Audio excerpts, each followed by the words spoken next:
일단 수술 부위가 울퉁불퉁해요. 어떤 부분은 빠진 것 같은데 어떤 부분은 안 빠졌어요. 하기 전과 똑같아요. 그런 말씀 하시는 분들도 많이 있습니다.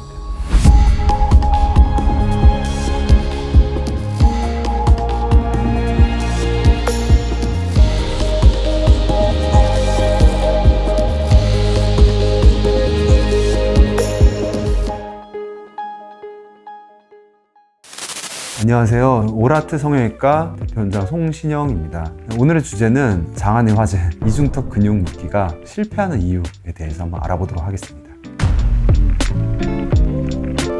첫 번째 이유는 이중턱 근육 묶기 수술에 대한 범위가 다르다는 겁니다. 그 말인즉슨 이중턱 근육 묶기는 이 부분에 대한 어떤 수술을 하는 모든 행위를 이중턱 근육 묶기라고 이제 통칭해서 이야기를 하는데요. 지방 흡입이 들어가는 경우, 지방을 직접 제거하는 경우, 그리고 지방을 제거한 터널을 통해서 근육을 묶어주는 경우, 근육을 묶어준 다음에 근육을 일부러 또 끊어주는 경우, 그 다음에 이제 재배치까지 이루어지는 경우까지 저는 크게 5가지로 이중턱 근육 묶기 수술에 대해서 생각을 하고 있습니다. 그런데 그 각각의 모든 한 스텝 한 스텝이 적절하게 이루어지지 않으면은 불만족스러운 사례들이 발생을 하는 것 같아요. 그래서 첫 번째는 이제 범위 설정이 중요한데 어디서 어디까지 환자의 이중턱이라고 생각을 할 것인가, 그 부분에 대한 설정이 필요하고, 그리고 지방을 얼마나 출혈 없이 잘 뽑아낼 것인가에 대한 고민이 필요합니다. 또한 지방은 잘 뽑히는 지방이 있고 잘 뽑히지 않는 지방이 있는데 그것에 대한 이해가 필요하고, 또한 지방을 뽑아냈을 때 지방 바로 옆에 붙어있는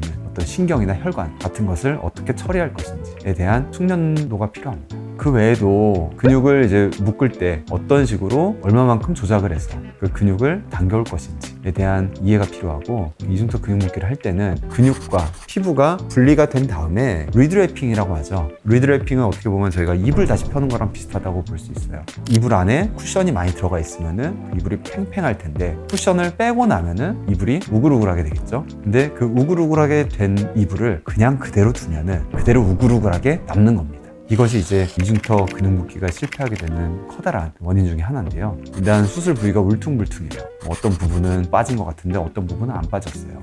그리고 하기 전과 똑같아요. 그런 말씀 하시는 분들도 많이 있습니다.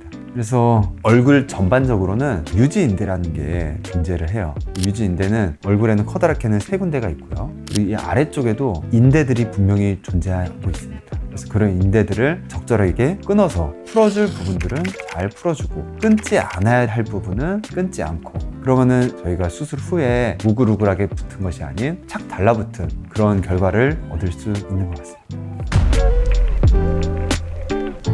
리프팅 레이저 장비 중에서는 옛날에는 좀 많이 썼고 지금도 이제 일부 사용하고 있는 아큐스컬프라는 그런 레이저가 있습니다.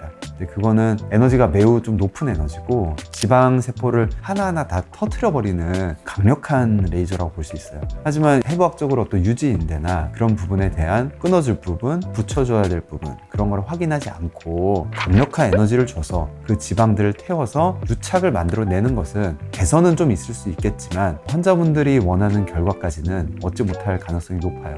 그래서 이 해부학적 구조를 확인하지 않은 상태에서 너무 큰 에너지를 이용해서 큰 변화를 이끌어낸다라는 생각은 저는 개인적으로 조금 위험한 생각이 아닌가 생각하고 있습니다. 이 해부학적 부분들을 잘 확인하지 않고 너무 강한 에너지를 준 경우, 예를 들면 울세라를 너무 많이 받는다든지 아니면 아큐스컬프를 받는다든지 에너지 축적량이 많아지거나 지방 흡입도 되게 강한 에너지예요. 실제로 힘으로 물리적인 힘이 가해지는 거기 때문에 그런 강한 에너지가 공간에 들어가게 되면 그 부분은 유착이 다 일어나게 되고, 출혈이 일어났다면 유착은 더 심하게 일어나게 됩니다. 그런 경우에는 수술이 훨씬 더 어려워지고 재수술로 분류가 되어 유착을 다 풀어야 되고, 아무리 풀어내도 처음에 깔끔하게 수술한 것보다는 결과를 얻기가 어려워요. 그래서 그 부분에 대해서는 꼭 성형외과 전문의와 상담을 하시고 원하시는 결과를 꼭 얻길 바라겠습니다. 지금까지 오라트 성형외과 전문의 송신영이었습니다. 감사합니다.